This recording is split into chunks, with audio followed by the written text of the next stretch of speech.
Have you ever wondered if the little signs you see around you are actually messages from another version of you? Imagine for a moment that the life you dream of, the version of you who already has what you desire, is trying to leave you clues, breadcrumbs, so you don't lose your way. That's what Neville Goddard meant when he spoke about signs. And it's far more powerful than mere coincidence. The truth is, most people move through life thinking everything is random, that the good things happen by luck and the bad things happen without reason. But Neville taught something radically different. He said every single thing that happens in your world is a reflection of your inner state. And if that's true, then the signs you see are not accidents. They're signals from your imagination, from the self you have already become in consciousness, waiting for you to catch up. Now think about this. You want to be wealthy, or deeply loved, or healthy, or successful. Somewhere in consciousness, that version of you already exists. Neville often reminded his students, creation is finished.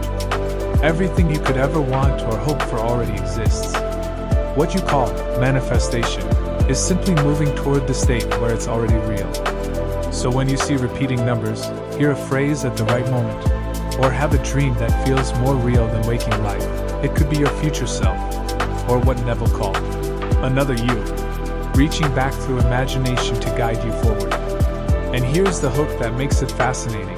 If you learn how to recognize these signs, you stop living in doubt. Instead of asking, "Is it working?" you begin to know, "It's already mine." That confidence changes everything, because manifestation is never about waiting, it's about aligning. Neville said that the world is yourself pushed out. What does that mean in simple terms? It means the entire outer reality is a mirror. So when you shift your inner state, your assumptions, your feelings, you will start to see echoes of that shift outside of you. Those echoes are the signs. For example, let's say you decide to embody the feeling of being financially free. Within days, you might overhear a stranger talking about sudden wealth, or you find yourself stumbling upon an opportunity that matches the state you've been dwelling in. To the average person, it looks like chance. To someone who understands Neville's teachings, it's confirmation. You've already moved into alignment with another version of you. The key, though, is not to obsess over signs. Neville warned against this. He said the signs always follow. You don't have to chase them. Just like seeds don't need your help to grow after planting, your assumption will naturally bloom in its own way. So signs are not something you must beg for. They're simply reassurance that you are on the right track. The mistake people make is getting so caught up looking for signs that they forget to live in the end, the state of already being the person they wish to be. But let me share something practical. The easiest way to start seeing these signs is to relax into the state of your wish fulfilled.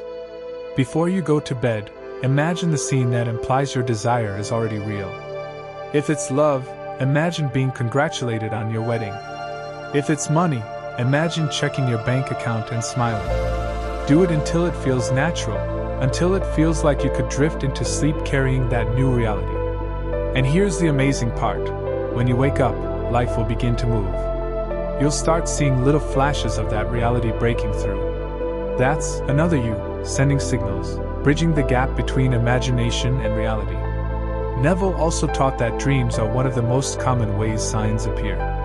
He called the dream world just as real as waking life, because consciousness never sleeps. Think about a time when you had a dream that seemed to give you an answer or a message. That's not random. That's a deeper level of you revealing what you are moving toward. And when you notice it, when you respect it, it strengthens your faith. Now let's take this further. If reality is truly a mirror, then even the challenges, the delays, the rejections, these too are signs. They're not proof that you failed. They are pointing to what beliefs you still hold on to. For example, if you keep bumping into situations where you feel ignored, maybe it's reflecting an inner assumption that you're not worthy of attention. Once you shift that assumption, the outer world has no choice but to reflect the new version of you. That's why Neville always emphasized, the only thing you ever need to change is self. The world will follow. So here's what I want you to remember. The signs are real, but they are not external messengers. They are you, whispering back to yourself from the future you already occupy in imagination. They are confirmation that you are not lost, that you are not guessing, that life is unfolding exactly as it should. Imagine walking through life with this awareness. Instead of being confused or anxious, you move with calm certainty. You see the signs, you smile, and you keep living in the end. You stop needing evidence to feel secure, because the signs are already proof that another you is guiding the way. And the best part? When you treat signs as gentle nudges, instead of desperate signals, you create space for your desire to arrive faster. Because you're no longer resisting or doubting, you're allowing. Neville said the feeling of the wish fulfilled is what does the work. Signs are only the shadows of that inner work shining into your outer reality. So the next time you see a repeating pattern, hear words that feel like they're meant for you, or have a dream that lights something in your heart, don't dismiss it. Pause. Smile. Recognize it as another you, reminding you that your imagination is real, that creation is finished, and that you are exactly where you're meant to be. And if you truly want to master this, the most powerful thing you can do is stop waiting for signs and start living from the state of the end. Because when you do, the signs will flood your life so naturally you won't even need them anymore, you'll just know.